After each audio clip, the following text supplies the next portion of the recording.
Почитувана колешка Ѓоргиевска, немав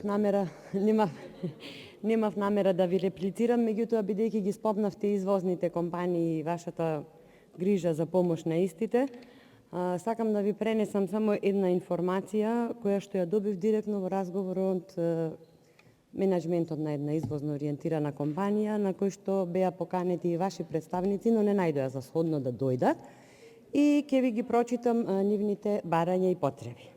Помош и поддршка за изградба на станови за вработени од сите делови на Македонија, од типот на актуелните станови за лица од ранливи категории, со цел вработување на млади кадри со посебен акцент на инженери, односно државна помош за нивно сместување барем во првите 2 години. Ова е амандман кој што ние го поднесовме, а вие го одбивте. Зајакнување на квалитетот на образовните програми, односно образование соодветно на потребите на реалниот сектор. Подобрување на комуникацијата помеѓу државата и странските компании. 0% царини додека влеземе во Европската Унија, а потоа изедначување на царинските стапки во Македонија со оние на Европската Унија. Доколку тоа не е можно, во најмала рака да се изврши адаптација на нашите царински стапки со царинските стапки на Европската Унија, а се со цел да бидат конкурентни на пазарот и да не ги губат клиентите. Бројни законски измени за процедурите за финансиска поддршка, процедурите за купување на земјиште, законот за ТИРС.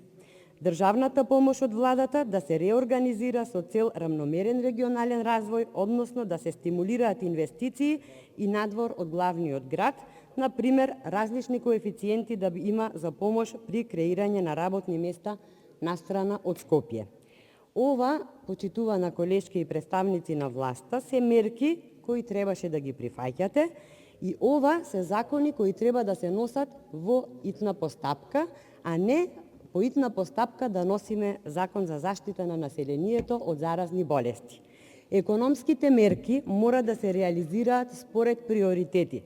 Предпријатијата имаат потреба од директна помош, а не од социјални мерки, бидејќи ваквиот пристап е неодржлив затоа што не создава додадена вредност.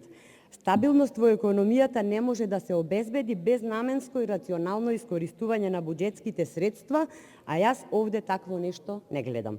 Треба да се инвестира онаму каде што има можности за развој, а не инвестиции да се планираат онаму каде што може да се добијат повеќе гласови. Дистрибуцијата на помош мора да се одвива по приоритети, визија и стратегија, која што за жал ја немаме. Ви благодарам.